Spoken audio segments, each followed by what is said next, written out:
Hello, I'm Larry Blank, and welcome to From the Pit, number 12. Today, I thought I'd do something I think is interesting. I've been asked by a few friends to talk about music directing and prepping, conducting for Broadway concerts and so on. So I thought I'd talk a little bit about that. Being hired as a music director for a show is much more than just conducting the orchestra and conducting the show. It culminates in that and you end up being basically the conductor. But prior to that, you have to work with the composer, the orchestrator, the actors, the producers in prepping the show. Sometimes that involves a great deal of work in terms of arranging, depending on who the composer is, depending on the rest of the music department. If you have a dance arranger around, sometimes that person is involved with prepping the vocals and doing whatever the director choreographer wants. And the music director is a person who facilitates it and works with the singers or at least supervises the singers. Uh, in days gone by, the buck really stopped with the music director who was running the music department. But these days, there's a music supervisor, there's a composer who may have a great deal of knowledge or a little bit of knowledge.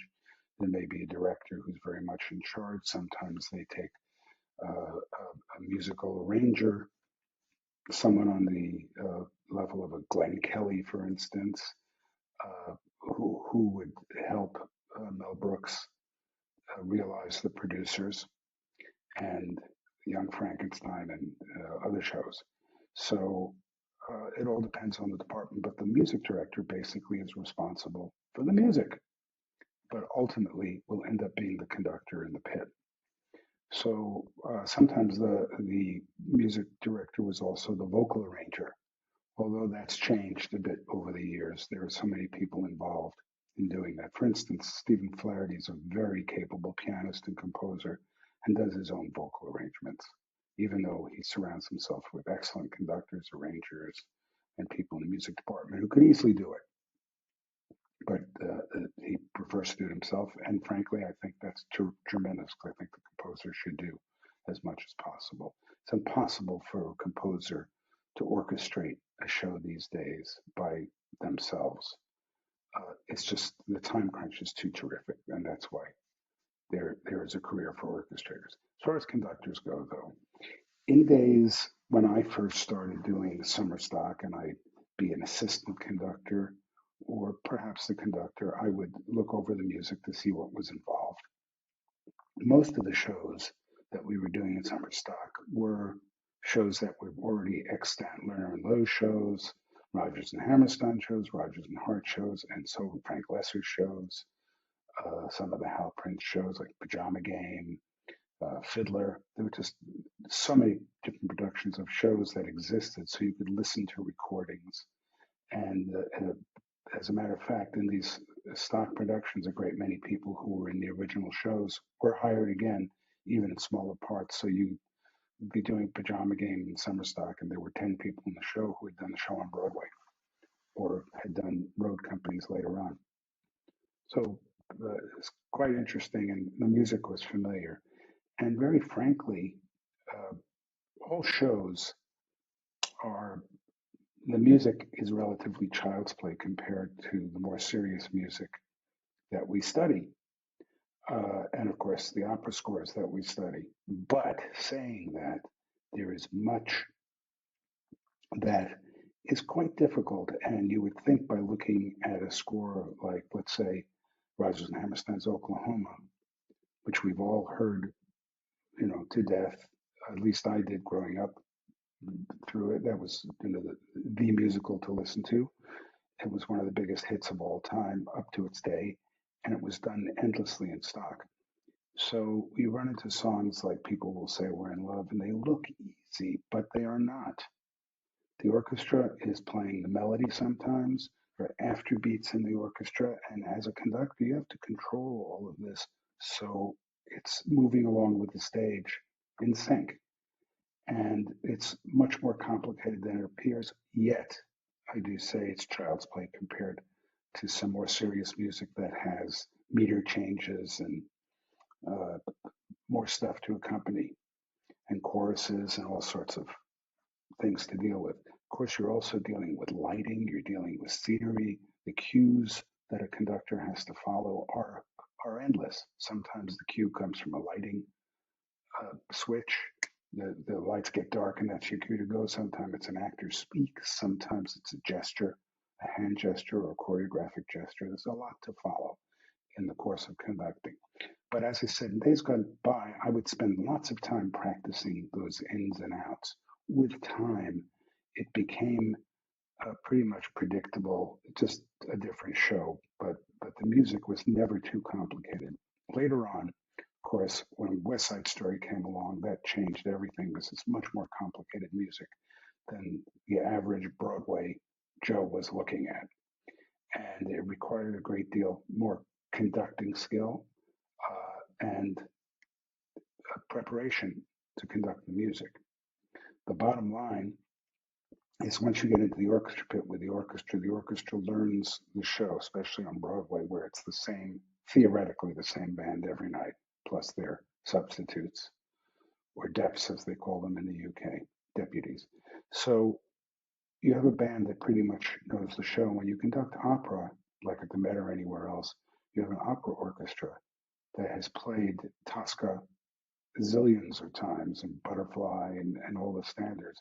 They probably know it better than the conductor. So it makes it a little bit easier to conduct it. But when you're prepping a show for Broadway, you have to look at all the corners, all the tough spots where the tempos change, what the actors might need, and how you have to conduct it.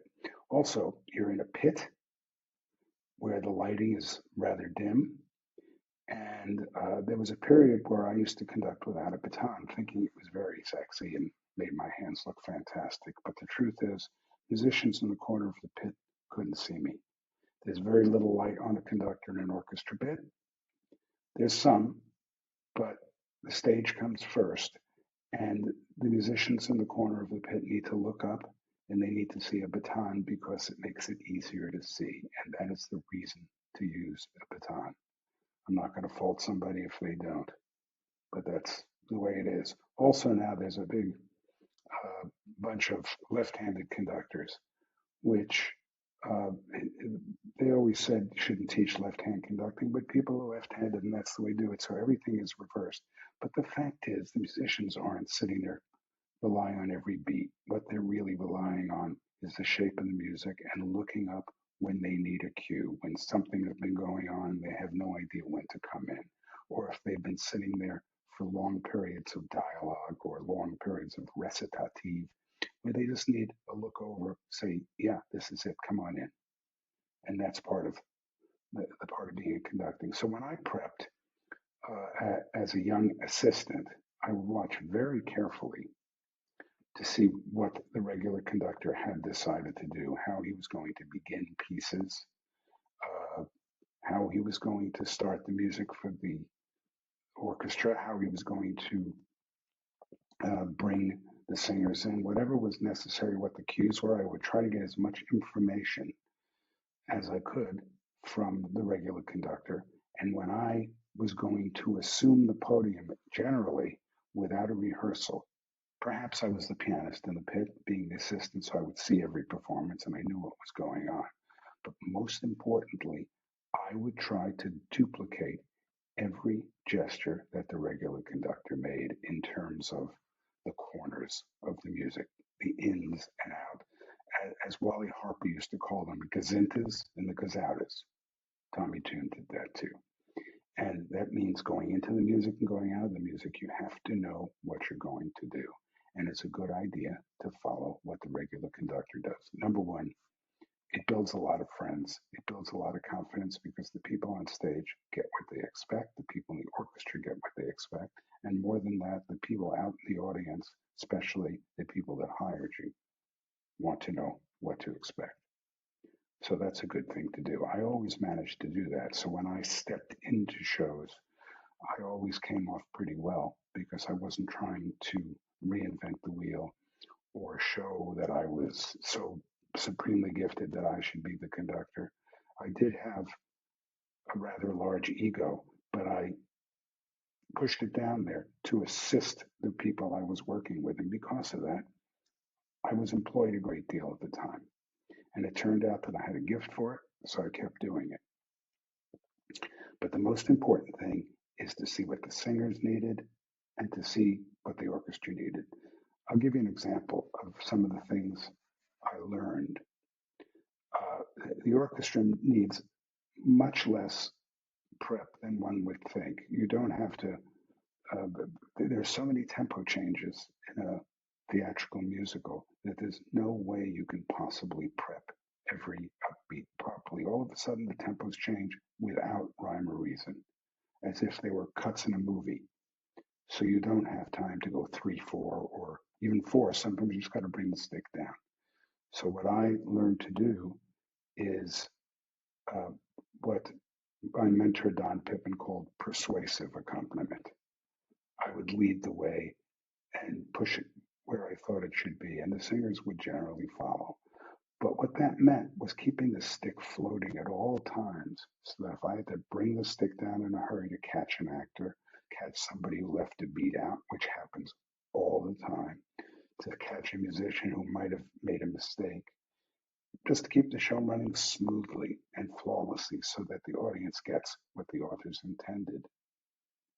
Keep the hands moving, and it really helps a great deal. Uh, the very first time I stepped into a Broadway pit was on the show Good Time Charlie. The conductor, Arthur Rubinstein, Arthur B. Rubinstein, as opposed to Artur Rubinstein, was the conductor of the show. He was taking time off, and he asked me to step in for the last couple of weeks of the run. I was 22 years old. I was not involved with the show. There was no assistant conductor, or if there was, it was in name only. There was no keyboard in the pit. So I came into the show and I observed Arthur conducting it many, many times. I sat in the pit. I learned all the ins and outs. There were also no piano conductor parts. There was no score to study except the full orchestral scores. The copyist on the show, Matilda Pincus at Chelsea Music, was kind enough to give me my own score, and I was able to mark it up any way I wanted. But it was a full orchestral partiture orchestrated by Jonathan Tunick. And it was a lot of music, and it was a big, heavy score. And you had Joel Grey, who at that time was quite a big celebrity and star. He'd won an Academy Award for the movie of Cabaret. And the co star was an up and coming young lady named Anne Reinking. So that was her big step out. And at the time, she was Bob Fosse's girlfriend, had a lot of clout. Fosse was hanging around occasionally. And here I was, 22 years old, stepping into a Broadway pit with the highest level of Broadway musicians handpicked by the fixer contractor on the show, Paul Gemignani, Arthur Rubinstein, and Jonathan Tunick. Big musical. It was opening at the same time as Chorus Line. And everybody thought it was going to be a giant hit, which it was not. However, the music by Larry Grossman, the lyrics by Hal Hackedy were very interesting. Anna White was the choreographer, Peter Hunt the director, and it had a lot of other wonderful people in the cast, including Patrick Swayze in the chorus. Just he was a dancer in the chorus. Um, so I learned the show very, very carefully from Arthur, and I had a seasoned Broadway pit, and I had no rehearsal. I walked in and conducted a matinee, just cold, introduced the cast and on. And I had to do Arthur's show, which I did, and I was able to stay on and conduct it for a couple of weeks. But what was interesting, at the end of the show, Joel Grey sang a big ballad called I Leave the World. This was an important conducting lesson for me. The very last note, he would sing this last line. They wanted me to be, and he'd be holding on to this note, be, for a long time, and the orchestra would go blah, blah, blah, blah, blah, and hold on to a chord. And I'm standing in the pit at my first performance on this last chord, and I said, when do I cut this off? Because if Joel cuts off and doesn't give me any kind of gesture, I'm going to be late. He's going to cut the note off, and I cut the orchestra off, and it's late. And it doesn't sound good. You want it to be all together. If I put my hand up and cut off the orchestra, and he hangs on. I'm going to get a lot of grief from Joel after the show. So what I did, and I did this in my first performance in a Broadway pit at the Palace Theater at age 22 years old. I saw Joel get to the last note. I took my hands, put them up there, looked up at him, and I went like that. And we cut off perfectly together. Nobody ever said another word. So I learned that you have to take the initiative to make things like that happen. And no one's going to teach you that except me telling you this in this podcast, that that's how it works, something like that. And then there are other spots in the orchestra where the woodwinds might have a big group of notes to play. Now, of course, you're more concerned about what's happening on stage, not so much in the orchestra. But you got to take into consideration that there are woodwind players and brass players who have to breathe into their instruments as opposed to violinists who are holding a bow. You bring your hands down, they just pull the bow. But woodwinds and brass, you have to go, and so do singers. And I got into the habit of kind of doing that audibly. So it was really terrible if you had a cold because everybody would know about it. But seriously, breathing with the singers was very important, and it made me very popular because the singers knew I was paying attention to them. Much later, I stepped in as conductor on Phantom, and it was the same thing. I had to watch the regular conductor do the show, and there was more tradition on Phantom than the Salzburg Festival because they had been doing the show for a couple of years in London. It was now in LA. It had played in New York, and they knew how it went. Michael Crawford was doing the lead, and he did it a certain way. In the second act, there was a song called Point of No Return. And I had been sitting in the pit, but I hadn't really noticed that Michael is wearing a hood and he's disguised, so you don't know it's the Phantom. And he starts singing in the middle of nowhere. The music holds and he comes and past the point of no return. I had no idea what to do. And here I was on the podium and I hadn't thought to ask. So I hesitated and Michael started to come in and I jammed the stick down. It was fine for my first time. And he said to me after the show, he was laughing and he said, "You know, I can see you through the mask. So all I want you to do is when you hear the cue, just bring your hands down and I will come in." So after that, I had a good laugh because I tried to break him up at every performance. Not maybe the most professional thing to do, but it made him laugh a lot. I would look at him up on the stage and just go like that, and he would start to laugh under the hood. And of course, the audience couldn't see him, but they'd hear it. But it's just another lesson. You just bring your hands down and they better come in. On another show, La Cage aux Folles, I was working with Keith Michel, and there was one song where he sang, and the only way to bring the orchestra in was to watch him, and he'd go like this as he sang, making a hand gesture. Well, Keith was a rather mischievous type of character. So what he would often do is this and start singing. So I brought the orchestra in and I was a beat ahead of him and he was laughing on stage, just having fun. So I said to the orchestra, "Can you hear Keith come in?" And they said, "Of course we can." And I said, "Good." The next performance, I got up on stage with my arms like this and he was looking down the pit, shaking. And then, of course, he started singing and the whole orchestra came in precisely with him. So, so much for being a conductor. There's a lot of little tricks like that. And also, very often, especially in Broadway and in the West End, you get substitutes in the orchestra or deputies, deps, and you have to help. You can't take the attitude that it's totally their responsibility because you have a show to look after up on stage. And you got to take that into account so you don't have a screw up down in the pit. Also, another thing that is very important in the preparations of a new show. There's a lot of scenery changing. It's become much more automated now, and there's projections, and it's quite mechanized. In days gone by, the scenery would come in on pallets or from upstage or from the flies, but now it comes in from every direction you can't imagine. But you have to be aware of that. On the show they're playing our song, they had two automated concentric turntables, one within the other. And they, this was like the first time it was done, and it was the first time it was automated, meaning you didn't have a few stage hands off stage turning cranks to make the set turn. It was all electric and uh, very, very high tech. Well, naturally, at the first few performances at the Amundsen in LA, everything went to hell and it didn't work at all. The sets collided, they didn't come on, there were long pauses, stage hands would come on stage, and the show would grind to a halt for a couple of minutes, but a couple of minutes in the middle of performance is an eternity. So it was really kind of scary. So Marvin Hamlish, who was the composer, came up to me as a young conductor and said, Larry, when the set breaks down, I want you to fold your arms and not play any music.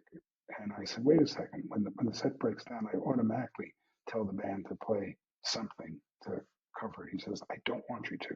It makes it seem like it's okay, and I want them to fix the scenery.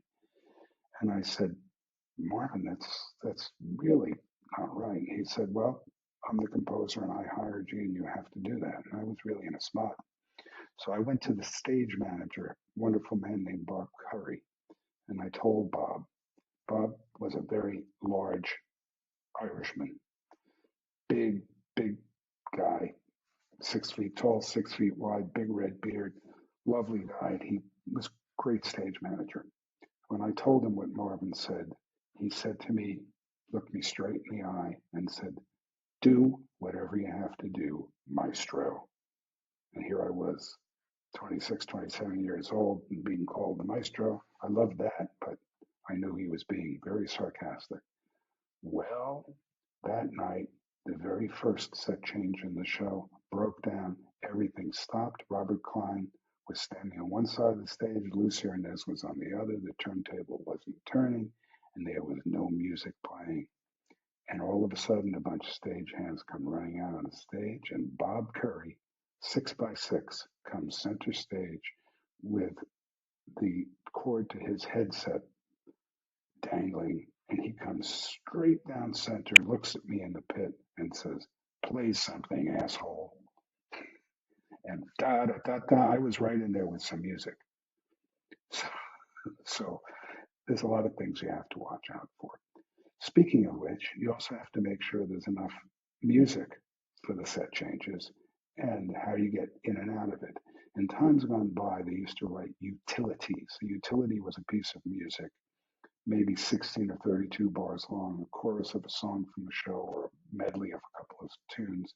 And it was orchestrated in such a way that everybody was playing or nobody was playing. In other words, it was written for the reeds, it was written for the strings, and it was written for the brass.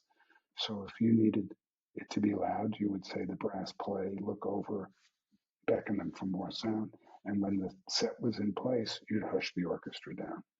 And it took a gift to learn how to time things like this so it wouldn't be abrupt.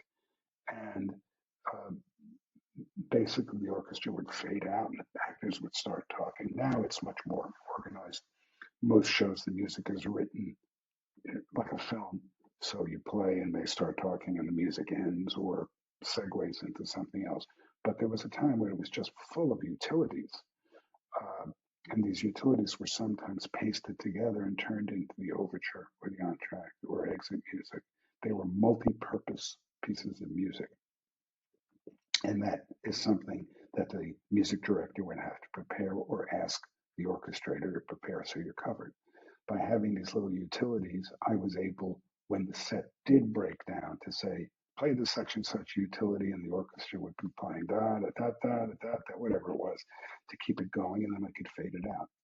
And that was basically the tradition of all musicals. And if you go through the scores of Rodgers and Hammerstein shows, you'll see lots of utilities. Sometimes they were even called utility in the score, but it was basically a chorus of various song in the show, so you could play it and stick it in for underscoring. And in fact, they did that very often. If you needed underscoring for a scene, you'd say, play this utility with just the strings underneath and then fade out. And when the cue for the song came, you'd go to that. So, as far as the prepping to conduct, very often on a new show, you're thrown a bunch of music at the last minute. You don't have time to think about how you're going to conduct it or what it's going to be. Um, and you just have to start moving your hands as quickly as you can and get the orchestra rehearsed, and you'll figure it out as you go. Most of the time, it was not too complicated. But then again, as I said, you get shows like West Side Story, where the Rumble, not the Rumble, but the Tonight Quintet is 4 and 2. It's 4 beats to 2 beats. It's 2 and 4 all the way through. And seasoned musicians, especially seasoned legitimate classical musicians, read this stuff all the time. Broadway pit musicians, not so much, although at this point in time they were all capable of doing anything. But the Broadway pit musicians of the 50s, 60s, 70s, and going beyond all came from the big bands. And they really were saxophone players who played woodwind instruments for the most part. There were exceptions, of course. So they were used to very straightforward music. Of course, there was also Promises, Promises in 1968, which was the music of Burt Bacharach, which had odd meters and changing meters, which was becoming more the norm. There was, of course, the music of Lalo Schifrin, Mission Impossible, and Dave Brubeck's Take Five, and all of this was being interpolated into popular music. So conductors had to become a little bit more skilled at time beating and had to study a little bit further. But more often than not, the conductors that were on Broadway had started out as rehearsal pianists and had very little training. And then again, there were the other conductors like Milton Rosenstock, Lehman Engel, Franz Ahlers, um, Maurice Abravanel, um, Elliot Lawrence, who was from the big bands but had studied, Don Pippen had studied. They were all very well schooled musicians, mostly Juilliard graduates in some instrument or another, and some just studied conducting. John Mauceri is a very studied conductor and a pianist as well. And Sam Krachmalnik, who was the conductor of Candide, came from the classical world, as did Max Goberman, who conducted many Broadway shows, but especially West Side Story and Milk and Honey, to single out a few. And Max Goberman, for instance, had recorded much of the Mozart literature uh, and was doing that when he died suddenly uh, during the run of Milk and Honey. He had already left the show, but he was recording a great deal of music. So most of the time, getting up to conduct a Broadway show was more like doing a vaudeville act because some of the music was very straightforward and two beat, you know, tunes. There's no business like show business, and most of the time you're doing that. So, as I said, there was a bit of child's play involved with that, but it still took tremendous skill and training to get to the point where you could do that. And when I talk about my days as an assistant, I had lots of time to observe the people in front of me conducting. I've mentioned Bill Cox many times, who was a mentor to me, conducted much in summer stock, and he taught me many lessons. And my teacher, Rudy Bennett, who taught me a lot of these tricks, and Don Pippen, of course, who taught me many tricks. Rudy Bennett told me a wonderful story, which I'll share. He was a replacement assistant conductor for the show Sail Away.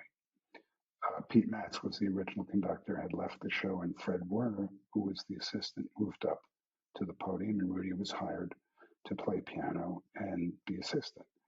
Well, it was at the Broadhurst Theater, and Fred, the conductor, was facing the stage, and Rudy on the keyboard was at the back of the pit facing the audience.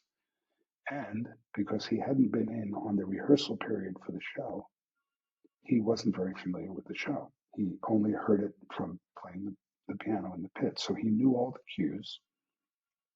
And one day, Fred said to him, "Do you mind? Can you conduct the Saturday matinee?" And Rudy had not seen the show, he had only heard it. But the songs were fairly straight ahead. It starred Elaine Stritch, And Rudy said that he got up on the podium, not thinking that everything was now reversed to him. What was on his right in the pit playing the piano facing the audience was now on his left. So he started throwing cues to the stage, and it was always on the opposite side. And he was laughing, telling the story. But it's a very real thing, and it's very embarrassing when you look around and throw a cue and the person starts singing on the other side of the stage, probably laughing at you because they didn't need the cue anyway, but a very important factor. So there's all sorts of things like that. However, as I said earlier in this video, if you imitate what the original conductor was doing, you can't lose as long as you make sure you have the right tempos and follow through on that.